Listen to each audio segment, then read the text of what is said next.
Well, hey, welcome back to Tadlock's Tool Shed, where we're solving the world's little problems one at a time. And if you watched my short, you saw this pile of chaos here that are my wrenches, and I want to show you tricks that were taught to me by better men than I on how to take apart a pipe fitting without any heat. And I like to use heat, but it's usually a last resort for me. If you look at this fitting, I've had it in the vise and I've already put a wrench to it, and it ain't moving.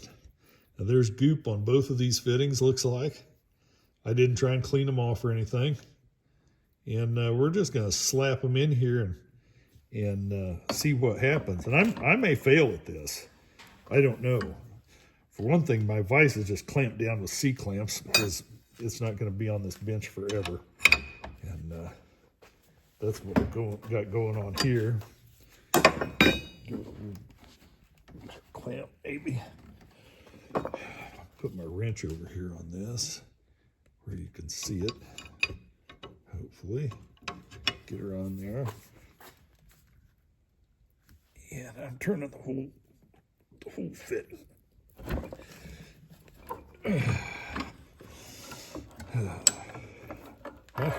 My failure here may be worth watching. So what do I do when I don't have any heat and I need to get these pipe fittings apart? Well, that's when we go to the back of the vise here, or you can go on anvil, big piece of rail, something. I'll hold this bad boy with a pair of pliers, and right here on this elbow that we have, I'm going to smack the edge of that in 2 or 3 places. See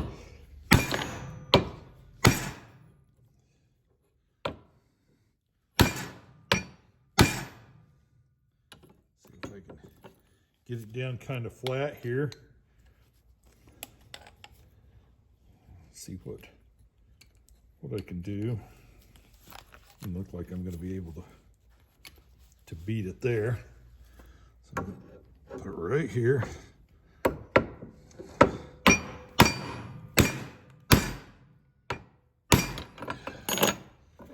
And it jumps all around and out of my hands. I'm going to put her in here. Tighten her down good. What that does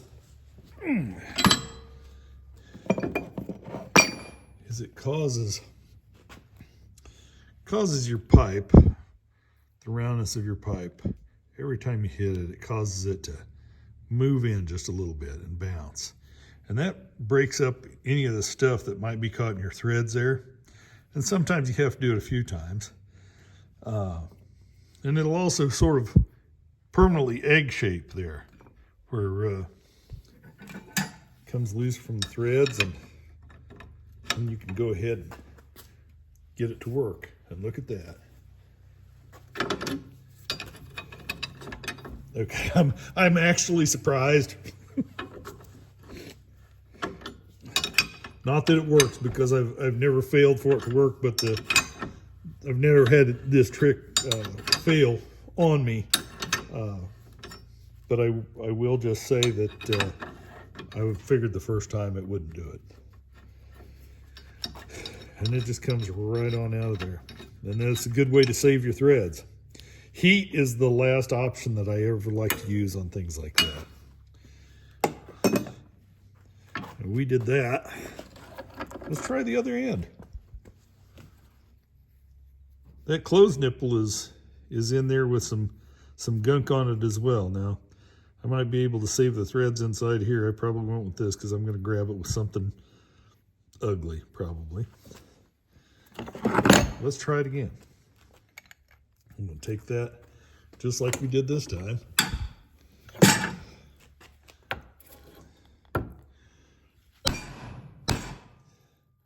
a little better angle on it this time, I think, than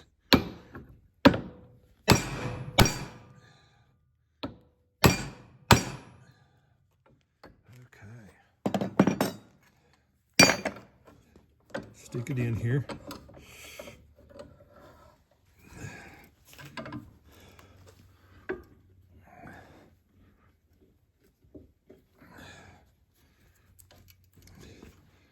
This works really good with rusty pipes, or where I learned to do it was in a machine shop where we had a lot of local farmers coming in with the piping on their sprayers in the spring of the year.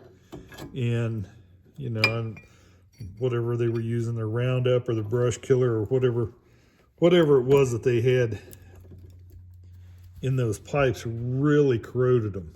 And I started off trying to use heat, and my boss was like, "Oh, you don't need to do that.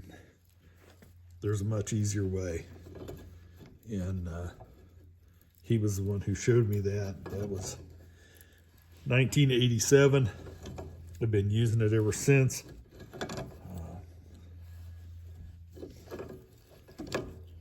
What can I say? The hammer and the pipe wrench are your friend. Now, if you don't have a vise and you have to hold it with two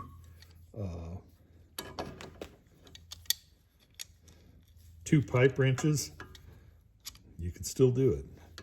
As long as you can get it in a place where you have something to hit it with and you have something to hold against it so that it doesn't move.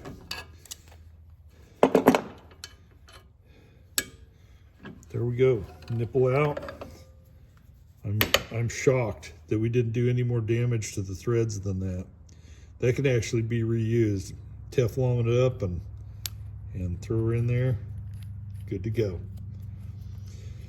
So, taking apart the ugly old pipe fittings is my trick for the day. Leave your comments and tell me what you think of the whole thing. If you have any criticism, let me know. I got broad shoulders, but for now I'm out.